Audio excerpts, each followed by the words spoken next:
কাবাব তো অনেক খেয়েছেন, কখনো কি এরকম কাঁঠালের বিচি দিয়ে কাবাব বানিয়ে খেয়েছেন? না খেয়ে থাকলে এই রেসিপিটা আপনার জন্য।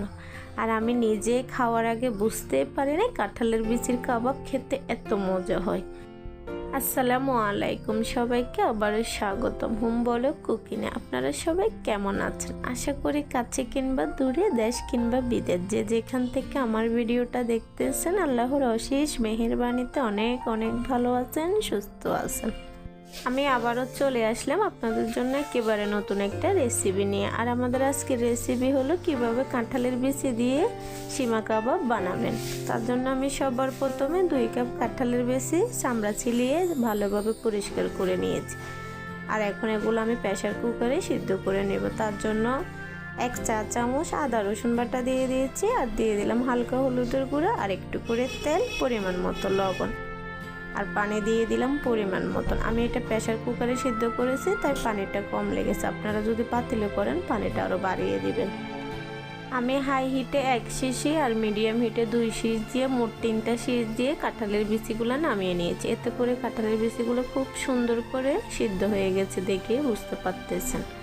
আর এখন আমি এগুলো একটা গ্লাসের সাহায্যে ভালোভাবে ম্যাশ করে নিয়েছি। আপনারা চাইলে সিদ্ধ করার পরে উপরের লাল চামড়াটা ফেলে দিতে পারেন। আমি ওটা সহ ম্যাশ করে নিয়েছি। আর দেখুন কত সুন্দরভাবে ম্যাশ হয়ে গেছে। এখন এর মধ্যে দিয়ে দিলাম কালো গোলমরিচের গুঁড়া 1/2 চা চামচ, ধনিয়ার গুঁড়া 1/2 চা চামচ, হালকা ভাজা জিরার গুঁড়ি 1/2 চা চামচ, আর 1/2 চা চামচ দিয়ে দিলাম লাল মরিচের গুঁড়া, পরিমাণ মতো লবণটা শুরুতেও দিয়েছিলাম, তাই এখন একটু কমিয়ে দিব। আর দিয়ে দিলাম গরম মশলার গুঁড়ো 1 চা চামচ, আর এখন দিয়ে দিচ্ছি পেঁয়াজের বেরেস্তা, আর কাঁচা পেঁয়াজটাও দিচ্ছি। 2 রকমের পেঁয়াজ দিলে কাবাবটা বেশি ভালো লাগে খেতে। আর এখন এই পর্যায়ে অ্যাড করে দিচ্ছি 4-5টার মতো কাঁচামরিচ। আমি এখানে পাকা কাঁচা 2টাই অ্যাড করে দিয়েছি, প্রায় 2টা মিলে 4টার মতো মরিচ দিয়েছি। আর দিয়ে দিচ্ছি 1 মুঠোর মতো ধনিয়া কুচি। আপনারা চাইলে ধনিয়াটা স্কিপও করতে পারেন। আর সবগুলো উপকরণ এখন ভালোভাবে মেখে নিচ্ছি।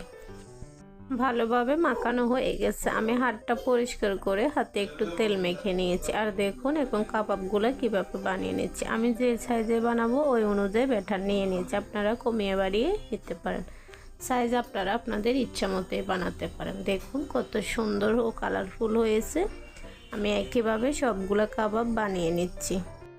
আমার এখানে 10টা কাবাব হয়েছে। আর আপনারা চাইলে এভাবে কাবাবগুলো একটা বক্সে করে ডিপ ফ্রিজে ফ্রোজেনও করে রাখতে পারেন 2 থেকে 3 মাসের মতো। আর যখন মেহমান আসে কিংবা বাচ্চাদের টিফিনে বা সকাল বিকালের নাস্তা হিসাবেও বের করে ভেজে নিতে পারেন। ভাজার 2-1 ঘন্টা আগে ফ্রিজ থেকে বের করে রাখলে হয়ে যায়, তখন অতটা আর বেশি কষ্ট হয় না। আমি একটা বাটিতে একটা ডিম ভেঙে ভালোভাবে কাটা চামচের সাহায্যে ফেটিয়ে নিয়েছি। আর এখানে নিয়ে নিলাম 2 থেকে 3 পিসের মতো পাউরুটি, আমি ব্লেন্ডার করে নিয়েছি। আপনারা চাইলে এখানে পাউরুটির বদলে বিস্কিটও দিতে পারেন, আপনাদের যার যেটা পছন্দ। কাবাবটা প্রথমে ভালোভাবে ডিমে চুবিয়ে নিয়েছি, আর এখন পাউরুটির গুঁড়োগুলোতে ভালোভাবে মেখে নিলাম। দেখুন, আর সবগুলো কাবাবই আমি এভাবে করে নেব। আর এখন এগুলো 10 মিনিটের মতো নর্মাল ফ্রিজে রেখে দিব। এতে করে পাউরুটির গুঁড়োগুলো ভালোভাবে কাবাবে সেট হয়ে যাবে।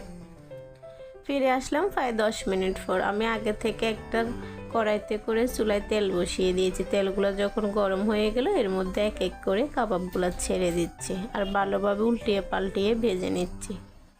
আর এই কাবাবগুলো ভাজার সময় একটা জিনিস খেয়াল রাখবেন, চুলার আঁচটা একেবারে হাইতেও রাখবেন না, একেবারে লোতেও রাখবেন না, মিডিয়াম আঁচে রেখে কাবাবগুলো ভাজবেন। এতে করে কাবাবগুলো খুব সুন্দরভাবে ভালোভাবে ভিতর থেকে সিদ্ধও হবে, ভাজাও হবে, আর ভিতরে তেমন কোনো বাড়তি তেলও থাকবে না। চুলাটা যদি কম বা বাড়ানো থাকে এতে করে কাবাবের ভিতরে অনেক বেশি তেল ঢুকে যাবে, আর বেশি হাইতে থাকলে কাবাবগুলো উপর থেকে বেশি পুড়ে যাবে, ভিতরে অতটা সুন্দর করে মুচমুচে ভাজা হবে না।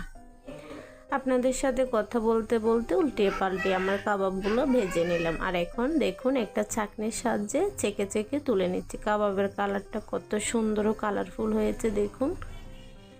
ভিডিওটা ভালো লাগলে একটা লাইক করতে ভুলবেন না। ভিডিওটা কেমন হলো কমেন্ট করে জানাবেন।